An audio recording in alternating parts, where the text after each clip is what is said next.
मैया यशोदा के आंगन में बड़ा मंगलाचरण हो रहा है, बहुत मंगलाचरण हो रहा है। क्योंकि जिसके घर में आनंद का जन्म हुआ है, आनंद जन्म है, यानी मुरली मनोहर जन्म है। सभी गोपियां आई, कहने लगी मैया हाँ तूने छोरा पैदा करो, हमें बताइए ना, हमें बुला तो लेती। और इतनी कंजूस हो मैया कि तुमने अठन्नी नहीं दी, मरी जाती हो तुम, तो तुम्हें से कह रही है। हाँ बोली है कि मैया एक काम कर लेती,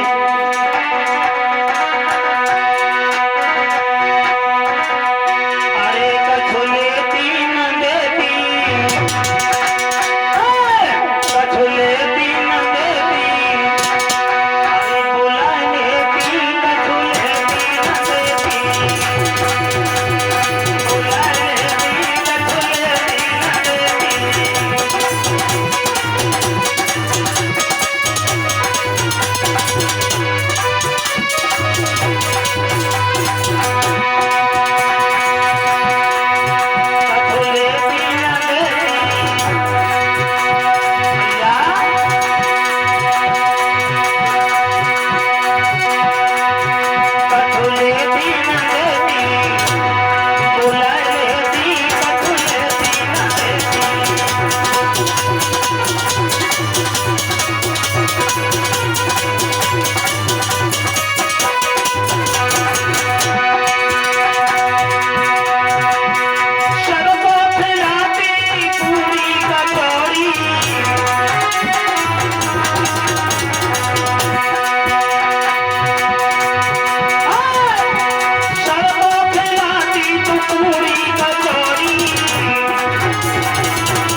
जन्म हुआ है ब्रजमंडल में।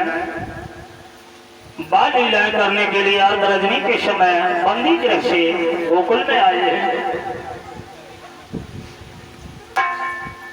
यशोदा की लाडली को लेकर के वसुदेव बंदी गृह में गए हैं।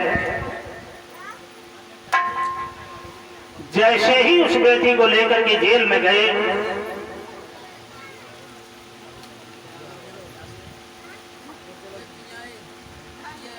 और ये 21 रुपए का दान अंकित यादव बिलसरपट्टी से आए हैं और इस हमारे नाती ने हमको अलंकृत किया है। ईश्वर इस बच्चे को हमेशा दीर्घायु प्रदान करता रहे। ये शुभकामनाएं हमारी इस पुत्र के साथ में है। कंस ने उस बेटी को मारना भी चाहा, पर वो हाथ से छूट गई, मार नहीं पाया। खुले शब्दों में उस बेटी ने कह दिया कि कंसराज तो मुझे क्या मारेगा, तेरा मारने वाला ब्रजमंडल में कहीं जन्म ले चुका है। कंस ने पूछा भी कि देवी उस मेरे महाकाल का जन्म कहाँ हुआ है, पर उस कन्या ने कहा कि ये तो नहीं बताऊंगा, इस ब्रज 84 कोष के अंतर्गत ही तुम्हारी महाकाल का प्रादुर्भाव हुआ है, अब तू पता लगाता रहे। कहे लोग माया अंतर ध्यान हो गई।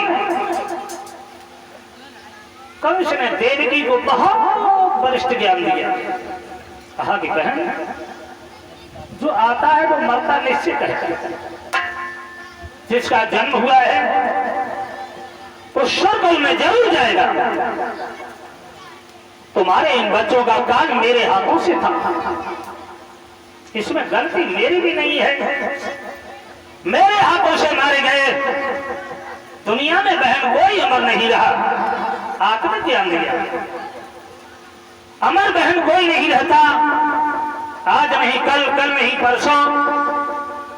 काल का तमाचा जिसके गाल पर लगता है उसका खात्मा हो जाता है। इसलिए बहन रो मत। अफसोस तो इस बात का है कि मैंने तुम्हारे 6 बालक मारे, 7वां गर्भ खंडित हो गया, पर मैं अपने काल को नहीं मारता। उदास होकर के कंस अपने दरबार के लिए गमगीन हो गया। मंत्री चारूर से जाकर के कहा कि मंत्रीगण, अपराध भी मैंने लिया, क्योंकि